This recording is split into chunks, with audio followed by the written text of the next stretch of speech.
All right, so we're continuing in Exodus chapter 2. And so we left off with Moses fleeing Egypt because he was found out for killing an Egyptian when he was trying to protect his people. And so he comes to the land of Midian, and the priest of Midian had 7 daughters, and they came to draw water and fill the troughs, but the shepherds drove them away. Now I'm going to assume these are male shepherds. And then Moses helps them water the flock, and then they go back and they tell their father, and he's like, well, bring this man to me that helped you guys out. And so he agreed to stay with them because they invited him for dinner, and he ends up giving one of his daughters, Zipporah, to Moses. She gave birth to a son, named him Gershom, which because he was a stranger in the land. And then after a long time, the Pharaoh died, and the Israelites groaned, and God heard them. So, man, I think this is connected. So what we see here is we have Moses, who is a male, and he goes to this area, and there are female shepherds that are being, it sounds like they're being mistreated and bullied by, I'm going to assume, these male shepherds. And so Moses comes, he's a male, and he helps them. And so, the average female is not as strong as the average male. So I think this is a good picture of what God is doing here. So what we have is these women being bullied, and Moses helps them. We've got the Israelites being bullied by Egypt. God hears them.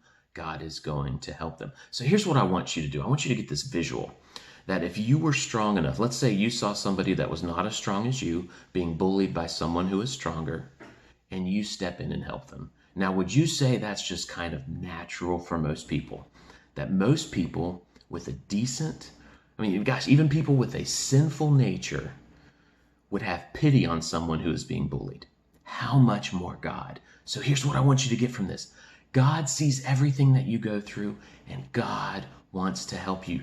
Jesus told people, he was like, if you being evil, I think it's something like if your child asks for an egg, you don't give them a scorpion, right? So evil people take care of the weak in their society a lot of times. You've got things like abortion, you've got a lot of bullying, but imagine this: people take care of their own. They take care of people who need help.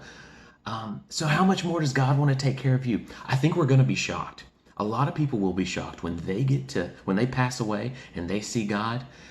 They're going to get this immense feeling that God is like, I would have helped you a lot more, but you didn't want my help. So imagine if these ladies, they were like, Moses, we don't want your help. Get out of our way. And then they would have had to wait longer until these shepherds left so they could water their flocks.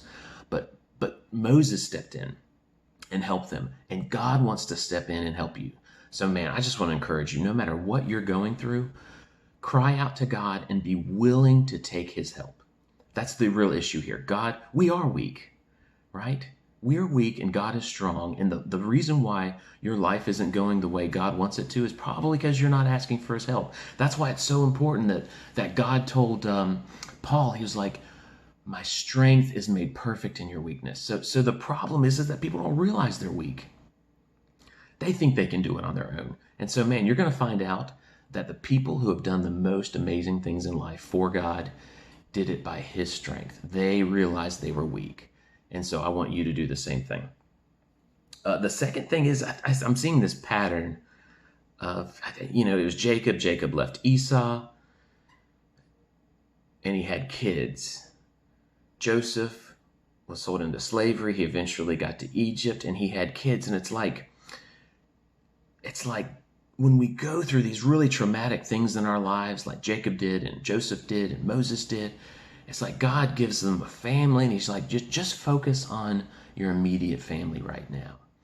And I think there's just healing in that there's traumatic times in our life, and it's okay just to get your own, just to take care of your family and enjoy. It's like it's a recharging thing that man, I know me, and when I hang out with my wife and my 2 daughters, it's just good. It's just energizing. And of course, Paul didn't have any kids, but he had, I believe, people that were like family to him that energized him, that, man, whenever life gets tough, you just be with those people closest to you and get the energy from it.